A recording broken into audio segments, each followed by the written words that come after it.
Hello everyone, welcome to our YouTube channel.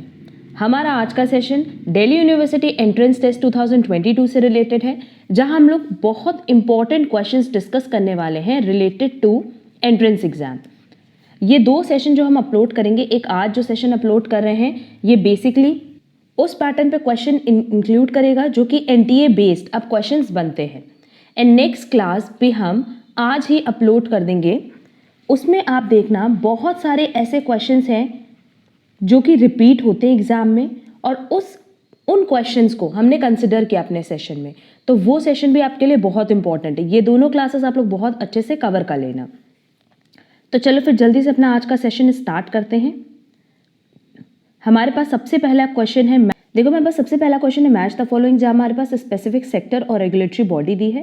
पहला है capital market, तो कैपिटल मार्केट के लिए नो डाउट रेगुलेटरी बॉडी कौन सी होगी? सेबी। इंश्योरेंस सेक्टर के लिए होगी IRDA, that is insurance regulatory and development authority. Banking sector RBI, और telecom sector TRAI, TRAI. Correct answer होगा सी। नेक्स्ट,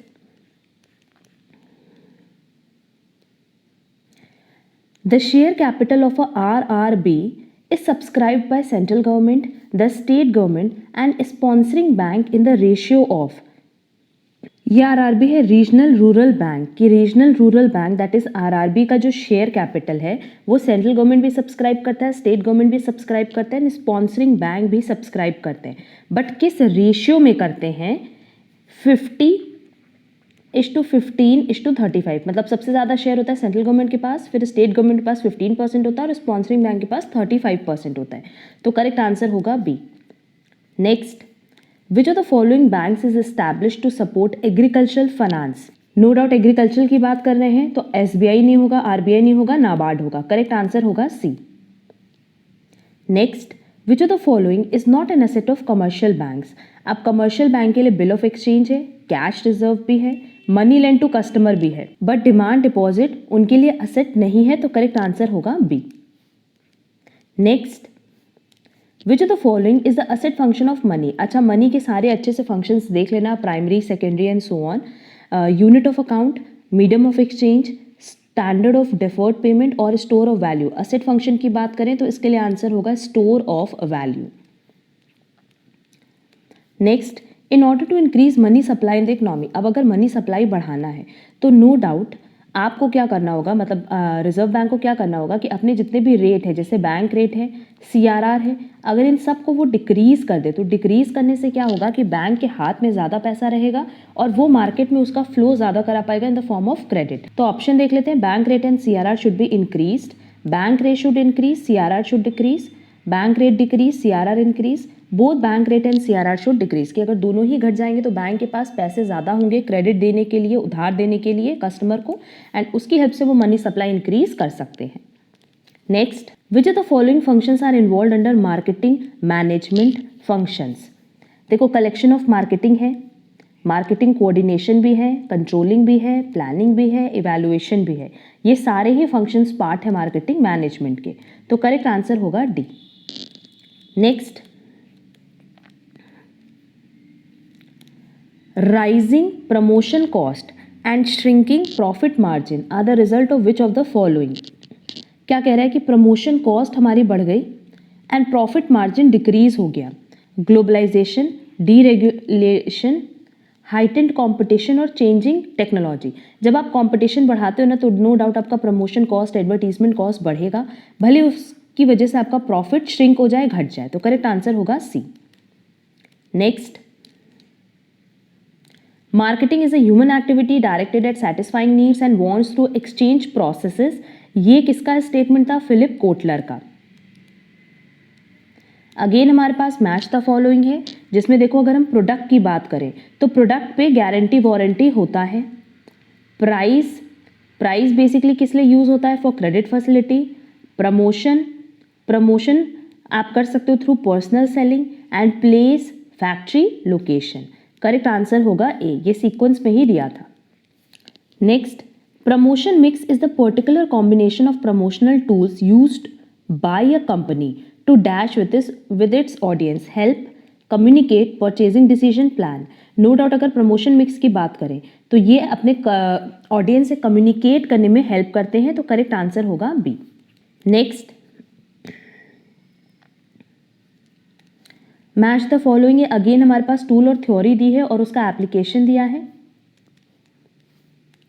डिमांड एनालिसिस, अब डिमांड एनालिसिस कहाँ यूज होती है? डिमांड फोरकास्टिंग में। कॉस्ट एंड प्रोडक्ट एनालिसिस, इसमें हम लोग कॉस्ट आउटपुट रिलेशन देखते हैं कि कितना इनपुट होगा कितना आउटपुट होगा। कैपिटल मैनेजमेंट, ये प्रॉफिट पॉलिसी से रिलेटेड होती हैं। एंड प्रॉफिट मैनेजमेंट, ये प्राइस एस्टिमेट से रिलेटेड होती है कि कितना सेलिंग प्राइस रखेंगे और उस पर कितना हम प्रॉफिट मार्जिन रखेंगे, तो करेक्ट आंसर होगा D. Next, under price discrimination price will be higher in the market word demand is. ये हमने बताया भी है कि अगर हम लोग मोनोपोली की बात करें तो मोनोपोली मार्केट में क्या होता है कि प्राइस डिस्क्रिमिनेशन होता है कि सेम प्रोडक्ट के लिए आप अलग अलग कस्टमर से अलग अलग चार्ज करते हैं। एंड उस पॉइंट ऑफ टाइम पे ना क्या होगा कि प्राइस आप ज़्यादा रखोगे मार्केट में और डिमांड वहाँ कैसी होती है? लेस इलास्टिक होती है। लेस इलास्टिक मतलब कि अगर प्राइस 10% से बढ़ेगा तो डिमांड डिक्रीज होगा ओनली बाई 5%, तो करेक्ट आंसर होगा C, less elastic. Next, which of the following is a method of measuring elasticity of demand when change in price of a commodity is substantial? अब अगर हमारे पास जो price में change है वो substantial है तो हम पॉइंट मेथड या परसेंटेज मेथड यूज़ नहीं करते, आर्क मेथड यूज़ करते हैं। और ये हम अपने नोट्स में बताए भी हैं जहां हमने थ्योरी ऑफ डिमांड पे बहुत सारे टॉपिक्स डिस्कस किए थे, मेथड्स पे डिस्कशन किया था of elasticity of demand. Next, if marginal cost is above average variable cost at a time when output is rising, तो उस पॉइंट ऑफ टाइम पे क्या होगा कि मार्जिनल कॉस्ट क्या कह रहा है कि ज़्यादा है किससे? एवरेज वेरिएबल कॉस्ट से, तो उस पॉइंट ऑफ टाइम पे एवरेज वेरिएबल कॉस्ट इंक्रीज होगा। ठीक है, करेक्ट आंसर होगा B, average variable cost is rising. और इसी तरीके से रिलेशन एग्जाम में पूछता है। Next, the EOQ of an item is calculated using the annual demand. हम बताए भी हैं कि एनुअल डिमांड के साथ साथ हमें ऑर्डरिंग कॉस्ट चाहिए होता है और कैरिंग कॉस्ट चाहिए होता है, और कैरिंग कॉस्ट को हम लोग स्टोरेज कॉस्ट या होल्डिंग कॉस्ट भी बोल सकते हैं, तो करेक्ट आंसर होगा C, ordering cost and holding cost. Next, which of the following are true in context to company law? Company law के कंटेक्ट में क्या ट्रू है वो पूछ रहा है। एंड हमने कंपनी लॉ से रिलेटेड बहुत सारे MCQs अपलोड किए हुए हैं। In case of transfer of share stamp duty is essential, yes, अगर आप शेयर ट्रांसफर करो तो स्टैम्प ड्यूटी आपकी लगेगी। For transmission of shares no consideration is necessary, ये भी करेक्ट है कि अगर आपको शेयर्स ट्रांसफर करने, शिफ्ट करने हैं तो उसके लिए कोई कंसिडरेशन या कोई भी मॉनेटरी टर्म्स में आपको पेमेंट की ज़रूरत नहीं है। Next, a person can not be director of more than 30 companies at the same time, ये गलत है। IPO stands for initial public obligation, no, initial public offer. And departmental undertaking is a type of government undertaking, yes, अगर departmental undertaking की बात करें तो government undertaking जैसी ही है, तो करेक्ट आंसर होगा सी कि फर्स्ट स्टेटमेंट सही है, बी स्टेटमेंट सही है और ई स्टेटमेंट सही है। अगर एक पर्सन की बात करें कि वो मैक्सिमम कितनी कंपनीज में डायरेक्टर हो सकते हैं, तो मैक्सिमम वो 20 कंपनीज में, मतलब मोर देन 20 कंपनीज में वो डायरेक्टरशिप नहीं होल्ड कर सकते, इसीलिए हमने बताया था कि सी स्टेटमेंट रॉन्ग है। अब देखो हमारे पास नेक्स्ट बहुत इंपॉर्टेंट क्वेश्चन है, लिस्ट 1 लिस्ट 2 मैच करना है। यहाँ पे हमारे पास सीरियल नंबर ऑफ क्लॉज दिया है and title in memorandum of association दिया है। सबसे पहले होता है नेम क्लॉज, फिर होता है डोमिसाइल क्लॉज, फिर होता है ऑब्जेक्ट क्लॉज, फिर liability clause, capital clause, subscription clause. ठीक, इसी सीरियल नंबर में चलता है। तो सबसे पहला किसके लिए होगा? नेम क्लॉज के लिए। फिर थर्ड होगा, सेकेंड पे क्या है? Domicile clause. फिर है ऑब्जेक्ट क्लॉज, तो थर्ड में क्या होगा? Object clause. फोर्थ पे होगा लायबिलिटी क्लॉज, फिफ्थ पे होगा कैपिटल क्लॉज एंड सिक्स पे होगा एसोसिएशन क्लॉज, जिसको हम सब्सक्रिप्शन क्लॉज भी कहते हैं। तो as per given option correct answer होगा बी।